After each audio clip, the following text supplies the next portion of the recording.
Hi, greetings to all the students. I hope that your ANUBHAV Prelims examination was very well.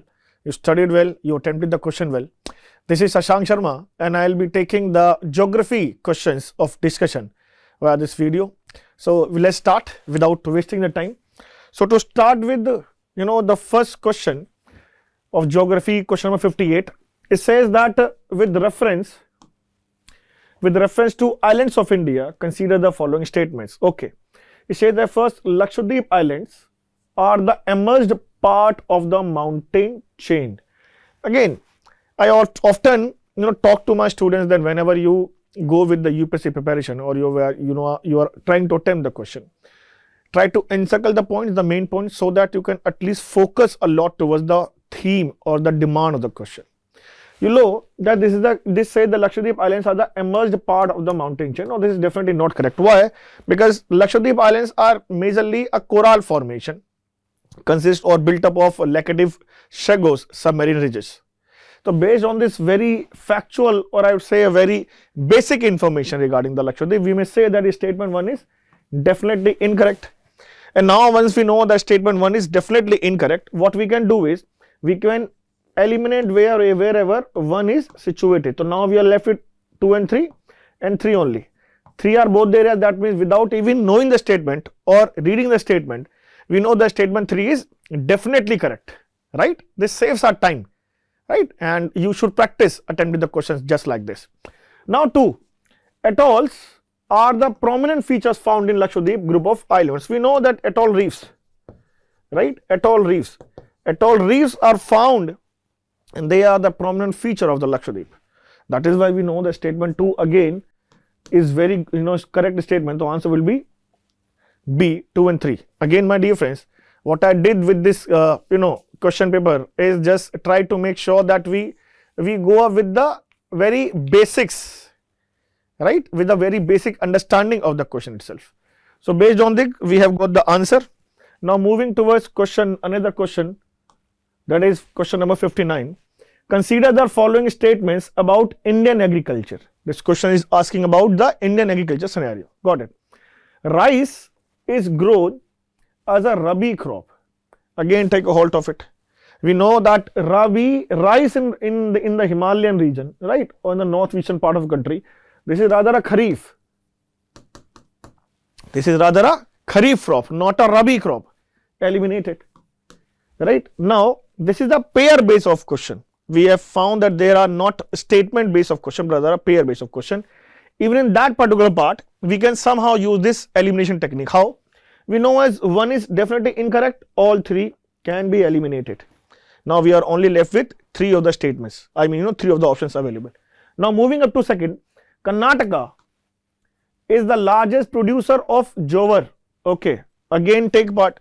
See, this is the tendency of UPSC that they often ask a question based on the producing capacity of the states and the word, or I would say the country in word itself, right? So I would say that this is one of the most prominent knowledge that you at least need to have with certain of the crops, right? Go with that knowledge. We know this is not Karnataka, but rather the Maharashtra, which is in jowar. We can eliminate the statement 2 as well. Again, only 2 can be eliminated. Now we are left with only 1 and none of the part. Cultivation of pulses in India is largely, see, we do not know the answer to this question, but still there are certain words like always, only, none, largely, small, up, right? These kind of words to be most precisely understood and looked upon. So based on that, the cultivation of pulses in India is largely concentrated in eastern India and in Gangetic plains. Again, this statement is wrong. Why? Because largely they are concentrated in northwestern part of India, right? Central or Deccan plateau part of India. This is again a very, very basic understanding, or I would say the very basic information regarding the crops of India. Based on that, we know that yes, statement 3 is again definitely incorrect. They are asking about the statements which are correct. The answer will be D. None will be the answer. Moving towards another question, that is question number 60. It says that consider the following statements. Indus River. Again, the Indus River, I am teaching you why do we need to have a a command over the subject, or I would say at least a very general basic information regarding the subject. For say now we talked about this Indus Valley, right? This Indus River. So the thing that must come to our mind is that as far as I am concerned, Indus River is the westernmost part of the Himalayan river, right? This is again a very basic part. So the point that I am trying to raise here is that whenever you try to attempt the question, the basics should float in your mind. And I am telling you, dear friends, most of the times because of the basics and this the way that we are trying to teach you how to attempt the question will be beneficial for you to score more than 100 marks for sure, right? Indus River, after its origin near the glacier of Bokharchu in Kailash mountain range, flows in northwest direction between Pir Panjal and Shivalik Range. Again, this is a very, very important question. I'd say this northeast direction. There has been a plenty of incidents in the past that UPSC has framed statements based on this information for sure. So based on these particular things, these statements in this question itself holds accountability and holds their relevance for sure, right? But if we go with again with a very normal, I would say, understanding of the question, then I would say that this is not the Pir Panjal or Shivalik, but rather this is the Ladakh and the Jaskar range, where it is, it flows in between not the Pir Panjal and Shivalik, but rather Ladakh and Jaskar range. So again, we know the statement 1 is definitely incorrect. So what we can do is we can eliminate all 3, right? Now move on to statement 2. Chambal river rises in the Aravalli range of Rajasthan. Again, make a halt. Chambal river is a very famous river known for many things. It does not rise in the Aravalli, but rather in the Malwa plateau of the MP. Again, right, this is Malwa plateau of MP.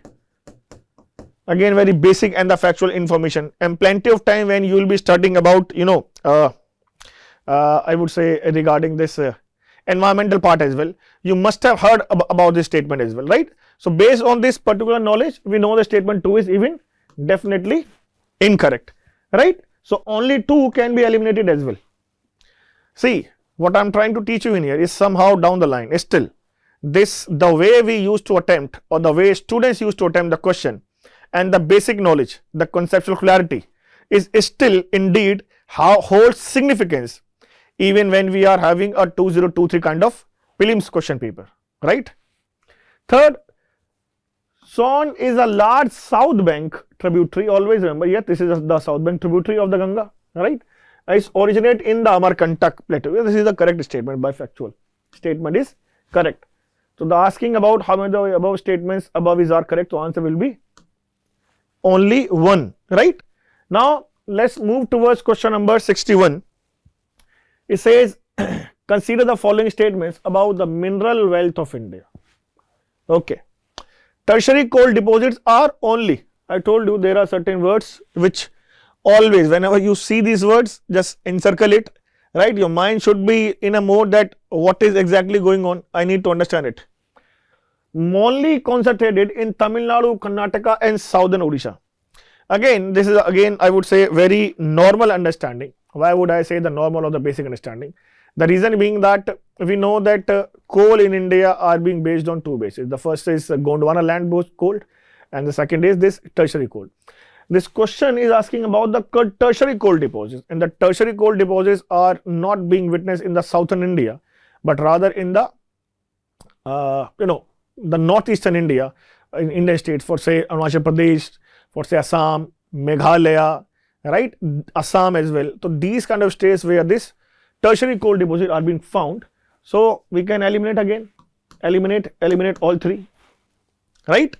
Second, metallurgical coal is high grade anthracite coal, not anthracite, bituminous. This is definitely not anthracite, but rather bituminous. Again, you do not need to study every single statement. The moment you got to know that yes, statement is somewhere down the line, statement is factually incorrect, right? The basics are not being applicable, eliminate it. So you eliminate only 2 as well, right? Again, just with the very basic understanding, we have eliminated just the 2 options. Third, lignite is a low grade brown coal. with high moisture content. Yes, this is definitely correct because lignite is a low grade brown coal which a high moisture content, right? This statement is correct. So the answer is asking which of the above statements is are correct, will be only one, right? Only 3 is the answer, only 1 is the answer. Now let's move to question number 62. This is more, I would say, a factual information, right? But even in 2023 prelims examination, we witnessed that there are from the side of environment 2 and 3 very factual kind of questions were there as well. So basis on that particular thing, we say that these questions hold, you know, a great importance still with respect to the prelims examination. So first they're talking about the protected area and the state concerned, right? See, for a general, Kawal Tiger Reserves, yes, this is in Telangana, correct. Rangana Thettu Bird Sanctuary is a very famous one, it's Karnataka, definitely correct. Third, Dudhwa, of course, UP, again very famous, Dudhwa, Uttar Pradesh. Third, Gorumara. Gorumala is recently was there in West Bengal, it was in a news as well, right? And perhaps based on that, we have framed this question for you people. So again, all the 4 statements are correct and they are asking how many of the above pairs are correctly matched. So the answer will be D, all 4. See, there is one more way as well when we are trying to prepare regarding these questions. This is nearby impossible for any single person to, to go with the more than 500 national parks or, wildlife sanctuaries and things associated. So I suggest you what you need to do is go with the Ramsar sites, go with the wetland sites, go with the biosphere reserves as well. And majority of the very important tiger reserves. Based on this particular thing, I am telling you, most of these kind of questions can be dealt with. Again, I am repeating, do not go with every single part, right? But rather, first way, majority. Second, if any of the question, or not the question I would say, but if any of the the national parks or the wildlife sanctuary or whatsoever were in the news itself, they may even hold great importance with respect to UPSC prelims examination. So 2 kind of ways by which you can at least prepare for these kind of questions itself, right? So yes, the answer will be D. Now let's move to question number 63. It says that consider the following statements about tea plantation. Again, the tea plantation, the British must come to our mind, right? Because it was the Britishers who introduced the tea plantation in India. Got it? So statement first said it was introduced in India by Britishers. See, again, the basic that must float in our mind is itself in a statement. In Nilgiri and Cardamom Hill of the Tamil Nadu. Oh, sir. We know with the very basic understanding of the history that the tree plantation was introduced by Britishers, but in Brahmaputra Valley of Assam, not in southern India. Right? So in 1842-46 around, I might be incorrect with the numbers, but as far as I am concerned, it was either 1842 or 1846, the time when the tea plantation was introduced by the Britishers in the Brahmaputra Valley of Assam. Right? So again, this statement is definitely incorrect. All 3 eliminated. Right, guys? I am telling you again, there is a kind of a minimum level of elimination is still working. Practice like this thing, combination of 2 things, the basic understanding and the how to attempt the question itself exactly works even with the question paper of 2023. Second, cool dry climate with a temperate range between 15 to 20 degrees Celsius is well suited for the growth of tea plantation. Again, we know that tea plantation, we need humid or semi-humid, right? We need humid or semi-humid. And if I talk about humid and semi-humid, that means at least 25 to 40 degrees Celsius temperature is required. Definitely not 15 to 20, right? So based on this, again, very factual or a very basic understanding, statement 2 holds incorrect, fully incorrect. Eliminate only 2. Third, tea plantation are usually grown over undulating topography of hilly areas as well as drain soils. Again, whenever you go with the map, you will say that statement 3 holds correct or holds fact. Why? Because they are mostly undulating topography of hilly areas and well drained soils. So statement 3 is definitely correct, right? How many of the above statements are correct? So we know two of the statements are incorrect, only one holds correct. Statement answer will be A, only one. Let's move to question number 64. Consider the following trees: rosewood, excelwood, white cedar, mahogany, and how many of the above trees belongs to tropical evergreen or semi-evergreen forest? This is again a more of factual information, I would say, but again these are the trees nearby the equatorial area, right? The difference between the tropical plants, polar plants as well, these are of great importance with respect to UPSC preparation, guys, right? So based on this particular question, if someone asking me the tropical evergreen, we know that this excelwood, see, mostly in India, we know that the tropical deciduous forests are being found, right? And especially they are even called the monsoon forest as well. And we know that excelwood is quite a famous part for deciduous, right? But I would say tropical deciduous, yes, this is very, very important part as well. So based on that, we know that statement 2 is definitely incorrect, right? How the above trees belong to tropical evergreen, right? White cedar, mahogany, and rosewood are again very well known tropical evergreen forest. So we know that only 2 is there, 4 eliminated. So answer will be C, only 3. This is correct, this is correct, this is correct. Again, a factual information can be dealt easily with the combination of two things. First, I'm telling you, man, the importance of the basics, the conceptual clarity, even holds accountability and a great importance on a question like this, right? Go on like this, study like this. So the answer will be C. Let's move to another question, that is question number 65. Consider the following statements about soils in India. Red soils found in areas of high rainfall. No. Red soils found in areas where the low rainfall in eastern and southern plateau is concerned. So statement 1 is again definitely incorrect. Move on to 2. Laterite soil develops in the areas with high temperature and high rainfall. Yeah, this is by factual, right? This is definitely correct, right? This is definitely correct. But now goes with statement 3. The peaty soils found in the areas of heavy rainfall and high humidity have poor humus content. No. Now again just go with one very factual knowledge. The knowledge for say high rainfall and high humidity have poor humus content, right? We know that there are large quantity of dead organisms out there. So because of their presence, we can say that the humidity is definitely not low but rather high because of the presence of dead organic matters, right? So based on this understanding, again we know statement 3 is definitely incorrect. They are asking how many of the above statements are correct. So the answer 2 will be only 2 is correct. So only 1 will be the answer. Let's move to another question, that is question number 66.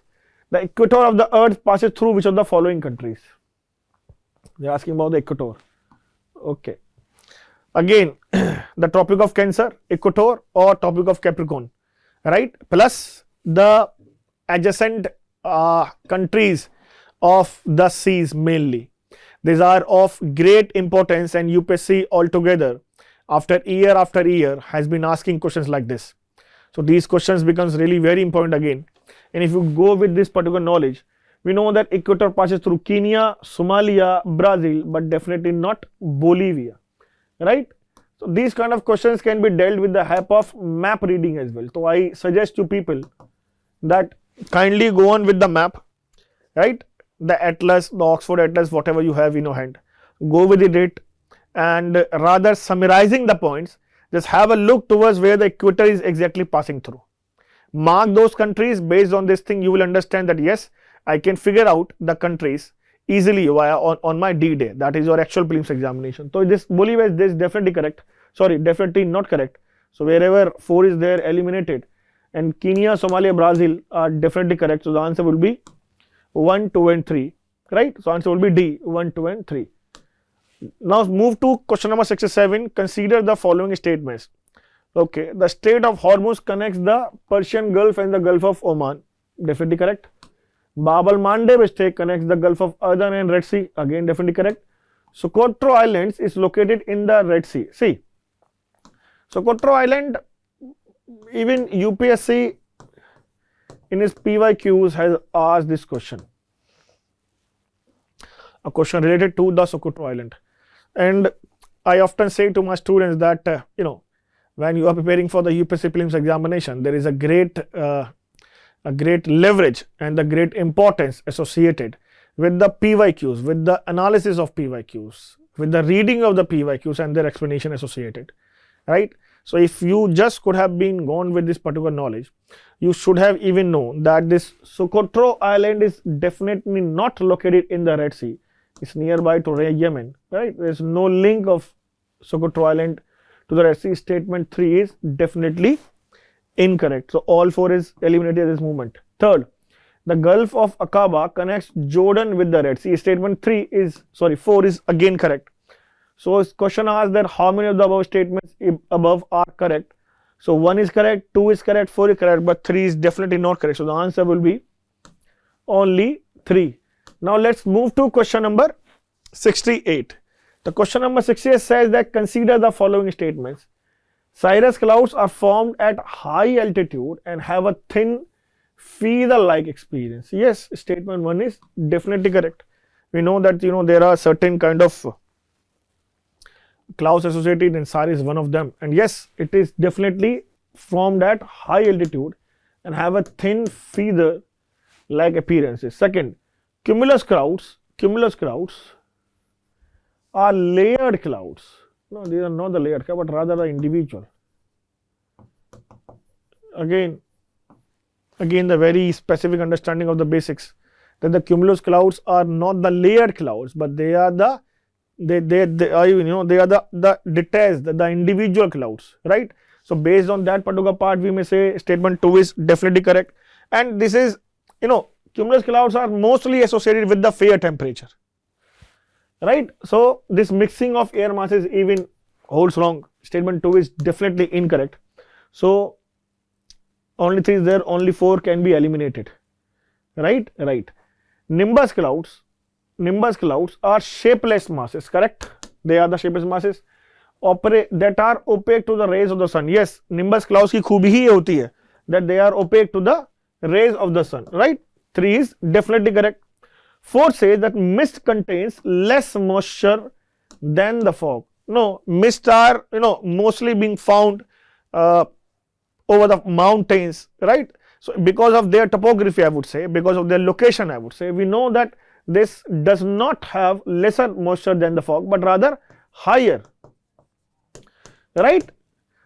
4 is definitely correct. Sorry, definitely incorrect, right? Again, just with the view that I have in my mind, I may know that the mist formation is quite different, and because of the formation of the mist, the point this less moisture, definitely incorrect.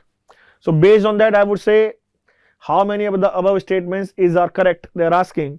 So only 1 and 3 are correct. So only 2 will be the answer, because 2 and 4 are incorrect. So now let's move to question number 69. Consider the following statements. Tides are caused by sun and moon's gravitational pull and centrifugal pull, which act to counter the balance of gravity. Yes, again, with the very natural question, this is correct. One more thing as well. Again, the PYQs in itself has a great importance. The statement given here, if you could have gone with the PYQs only, the very same question UPSC has already been asked. What are the specific reasons for the formation of tides, right? Again, this statement is definitely correct. Second, spring tides are formed when the sun, moon and earth are in a straight line. Yes, with respect to tides, there are 2 kinds of tides. First, the neap tide, and neap tide. Second is the spring tide. Again, you know that what is the formation of neap tide and the spring tide. Spring tides are formed when sun, moon and earth are in a straight line. When it is the spring tide that's formed. Correct.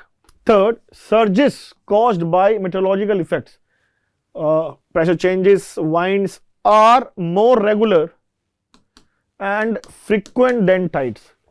See, these are not surges caused by meteorological effects are more regular and frequent than tides. No, these are definitely not more regular and frequent than tides. A statement by its own purpose holds false, right? Now they're asking how many of the above statements are correct. So based on that, 1 and 2 are correct. That means 2 statements are correct. So answer will be B, only 2. Now the another question, that is question number 70 with respect to Coriolis force. And whenever I talk about the Coriolis force, the thing that comes to my mind is the hypothesis associated with the formation of the continents as well, right? Go along with that. Even the Earth's rotation or the Earth's formation comes to my mind because of this Coriolis force. Again, because of the general understanding regarding the Coriolis force, without even going with the question or the statements, this thing must float in my mind. This is the point that I am trying to talk to you. First, it is maximum at poles, yes, 100%, and absent at equator, yes. Coriolis force is absent at equator. This is the confirmed statement. First, Coriolis force acts perpendicular to the pressure gradient. Yes, it does act perpendicular to the pressure gradient, again by very factual knowledge. Third, the Coriolis force is generated by rotation of the Earth's about its axis. I told you, whenever I think about the Coriolis forces, the Earth's rotation was in my mind. Why? Because again, this is usually connect with this part. I'm telling you now, see, try to understand, the point that I'm trying to raise. The very basic understanding with any of the topic concerned must float to your mind whenever you are trying to attempt the question. And more or less, you will figure it out that with this aspect, you could have easily, got the statements and the answers correct. But it will be correct after a lot of practice of the questions. But this practice or this tendency to solve the questions must be practiced by you if you want to secure, more and more chances to secure more marks in UPSC Prelims examination, right? Yes, this is the correct statement, 100% correct. Fourth, the Coriolis force deflects wind in the right direction in the southern hemisphere. No, it's not the right direction, but right direction in the northern hemisphere, right? In the northern hemisphere. In southern hemisphere, they deflected in the left direction. In the left direction, and that is why we may say, because of this particular thing, the formation of winds, sorry, not the formation, but the flow of the winds changes as well, right? Because this part is not associated with the flow of winds. That is why I'm not trying to sketch this more. But again, at usual, because the simple things are in my mind, so I may definitely know about these things, right? So even I know the statement is definitely not correct. Why? Because I have the flow of winds in my mind and the reason associated. That is why based on that part, I know that statement 4 is definitely incorrect, right? There is no need as such that you need to engulf or wrote every single thing, but rather go with the conceptual clarity and you will learn a lot, man, right? Now, how many of the above statements above are not correct? Okay, see, this time the question is different, is not correct. One more thing as well, I would like to bring in your domain, that be cautious. See what happens exactly at the D-Day, that whenever we are in a process of practicing a lot of questions all together, and the questions are like correct, and for say after practicing 19th or 10 or 11 or 12 questions afterwards, we tend to find that somehow down the line this not correct or incorrect word has been placed UPSC by UPSC purposefully. And in pursuit of getting the answer correct, we might like, okay, get it. इस तरीके से भी आप लोग or certain of the students get their simple answer incorrect. Don't do it. So read it carefully, right? There is a possibility कि आपको question सब कुछ आता है, बट आपने क्वेश्चन को अच्छे से नहीं पढ़ा है. You did not get these words all together, and in the pursuit of getting it correct, you're like, okay, done. Right, guys? So the question is, how many of the above statements are not correct? 3 ठीक है, 1 गलत है. So the answer will be A only, right? Only 1. Now, okay, guys, this is all from my side in this Anubhav test prelims. I hope that you people will be able to understand 2 important things, that getting the prelims preparation high is a combination of 2 and 3 things altogether. 2 things which I directly discussed with you is the combination or the importance of the prelims examination. This is the first thing. And the second I would say is that you ought to even learn how to practice the questions. Okay guys, I hope, thank you very much, and I hope that you learned a lot via this discussion. God bless you. Keep studying. Thank you.